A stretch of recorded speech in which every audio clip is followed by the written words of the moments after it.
En este último bloque de programa nos vamos a comunicar con España. Allí vive el profesor Francisco Alburquerque, profesor que ha estado en Lima, que viene continuamente y trabaja estrechamente con la maestría en gerencia social, viene, dicta, en algún momento ha sido profesor presencial en la maestría, es consultor internacional y es un hombre que siempre ha trabajado insistentemente en el tema del desarrollo territorial. Una mirada diferente a la forma de la organización política, a la organización social de una comunidad, teniendo además como eje la solidaridad y los principios éticos de comunidad para poder trabajar y desarrollar su mirada en torno al desarrollo territorial. Él está en España y nos enlazamos inmediatamente con él. Profesor Francisco Alburquerque, ¿cómo está usted? Muy buenas tardes en Lima, buenas noches en España. Así es, buenas noches, buenas tardes. Primero, ¿cómo está usted? ¿Cómo está su gente? ¿Cómo está su familia? Estamos bien, tranquilos, ya estamos acostumbrándonos al confinamiento y además poquito a poco parece que se va abriendo la mano. De acuerdo, han sido meses muy complicados. Bueno, sí, así es. Dejar de poder tomar libremente el aire y demás siempre es algo enojoso, pero bueno, a todo se acostumbra uno. También es verdad. Profesor Alburquerque, ¿qué le parece si planteamos la siguiente hipótesis? Serán meses los que vienen por delante, quizás años, donde tendremos que acostumbrarnos a una nueva normalidad.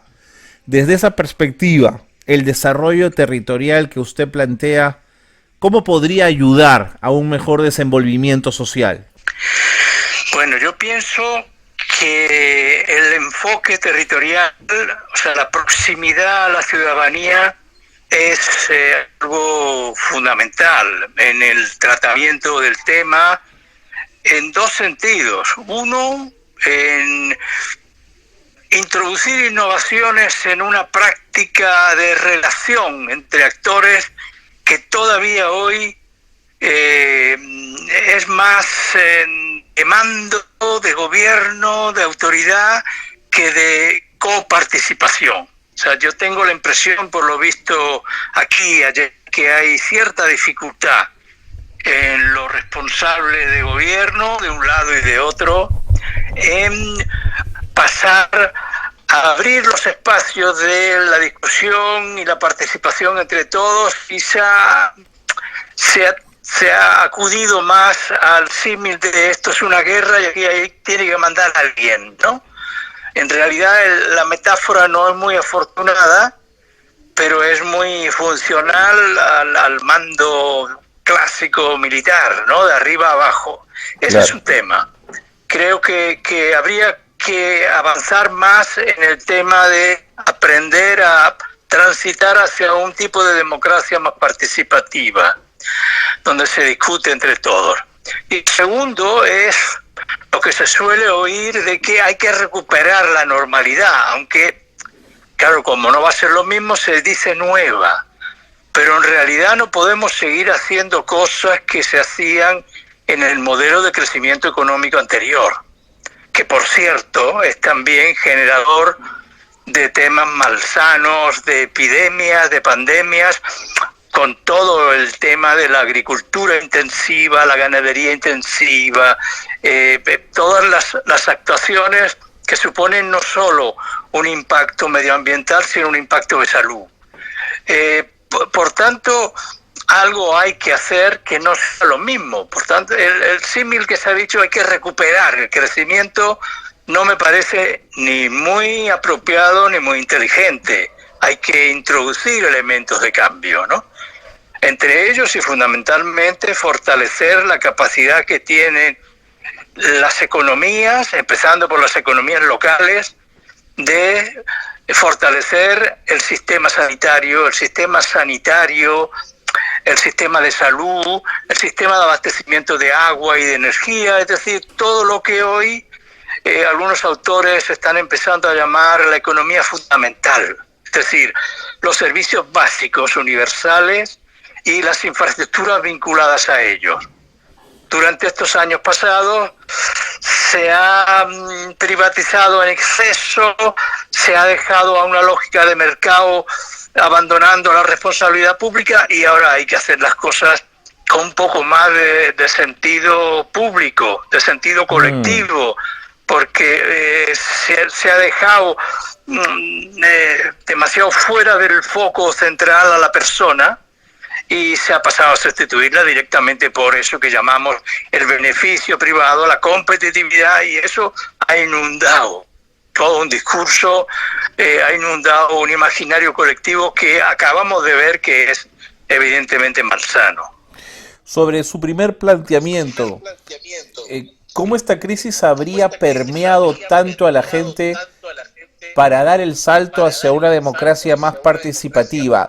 ¿En qué asienta usted esa sensación y esa necesidad? Yo soy optimista en la capacidad que tienen los gestores políticos de derecha y de izquierda en transitar en esa dirección.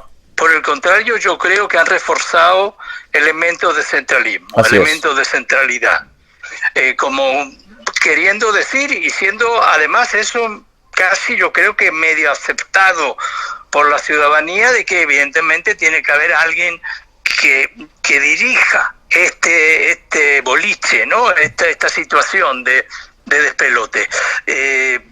Por eso el símil de la guerra no me parece apropiado. Claro.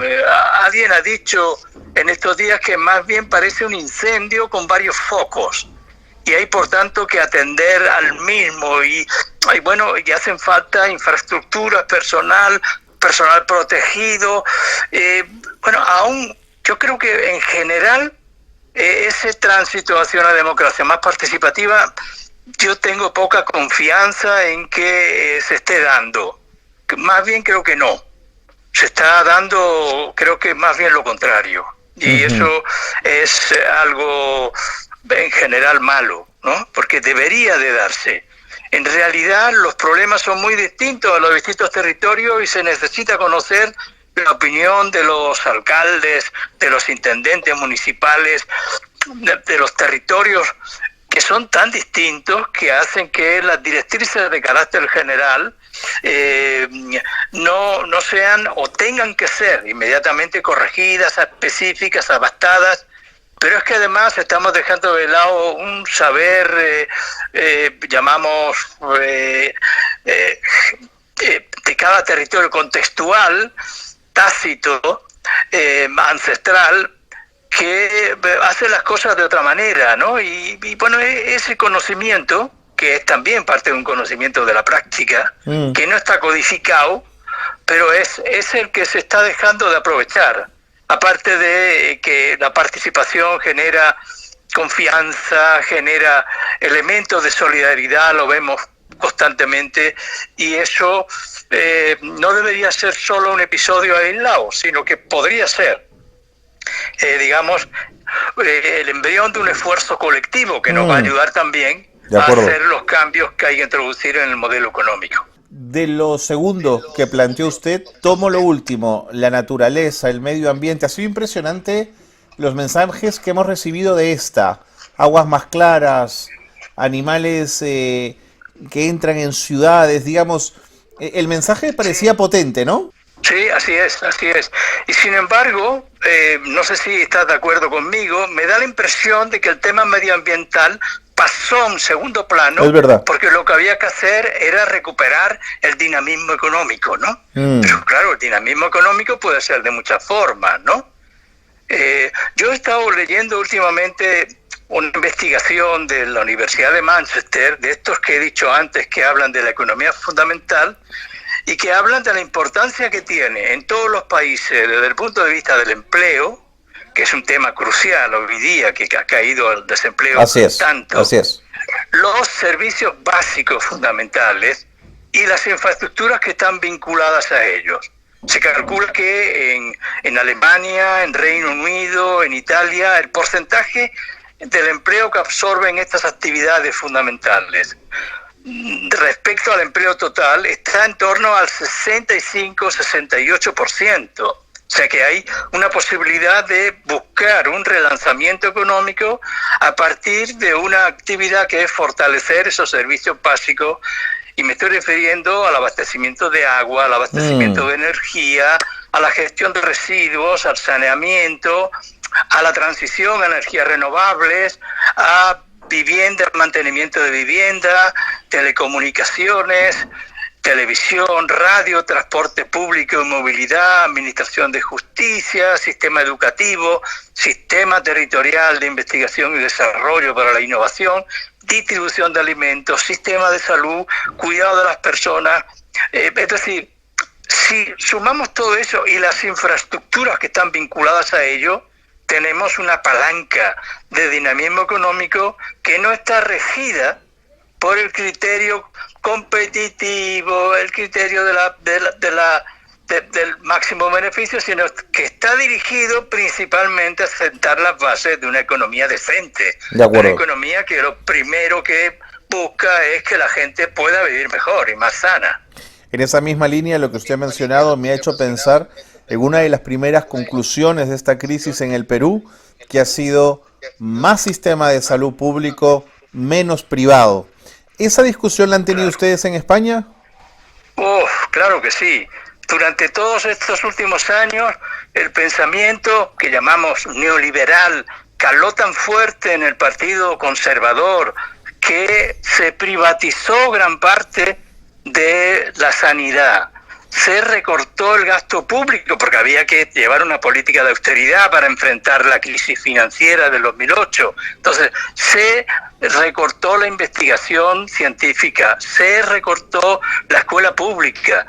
Claro, ahora se ve que resulta inapropiado para una economía que mire más por la gente, ¿no? Y en esto sí tengo más esperanzas de que sí, al menos en los presupuestos, no haya tanto recorte, tanta privatización y tanta mercantilización con estas esferas de lo público, ¿no? Que no es solo en la sanidad, en la educación, en la investigación, lo es también en el transporte público, en la vivienda. Es decir, hay bienes que deben ser comunes. No privados, pueden ser públicos y pueden ser comunes, es decir, que estén a cargo de una actividad controlada por una municipalidad, claro, por una cooperativa, claro, como es la distribución de electricidad en Alemania, ¿no? Que la llevan cooperativas de agricultores locales, ¿no? Es decir, hacia allí hay que intentar orientar la recuperación, que no es repetir lo mismo, sino buscar palancas de dinamismo que evidentemente nos lleven hacia una sociedad mucho más justa, mucho más sostenible, mucho más equitativa. Una última pregunta, que escapa quizás un poco de nuestros ámbitos, pero sí me interesa la mirada de alguien que vive Europa y que vive la política en España como usted, profesor, y es si esta crisis, percibe usted, ha dañado a Europa como conjunto. Creo que sí, pero venía ya el daño establecido cuando se ha producido una fractura entre algunas economías del norte de la, iba a decir, la Europa comunitaria, puedo decir más bien de la zona euro, las que comparten una moneda común, que se ha ido viendo progresivamente que tampoco eso era una solución para nada, ¿no? Y se ha producido una fracción con la parte más sureña, Italia, España, Portugal, Grecia, también ahora Francia, que piden una posición más decidida por parte del Banco Central Europeo, ¿no? Pero yo no sé si ha sido la pandemia lo ha acelerado todo, el coronavirus, como el propio ejercicio de una política de austeridad que Europa, recuerda el caso de Grecia hace unos pocos años, llevó adelante, y más dramático todavía, una política frente a la inmigración que mantiene islas en Grecia y en Turquía a cambio de algunos recursos financieros. Es decir, hay un desprestigio no solo provocado por la pandemia. Hay un descrédito de la idea de unidad europea, que en realidad ahí está ahora por los suelos, ¿no? Todos los países están con sus fronteras cerradas y no hay ni siquiera una decisión de decir pongamos en común una emisión de deuda y la pagamos entre todos, ¿no? Los holandeses dicen que no, que en realidad los sureños nos dedicamos a dormir la siesta y a la juerga, es decir, hay una fractura desde hace tiempo, no solo la pandemia ha venido como a reflejarla con mucha más claridad.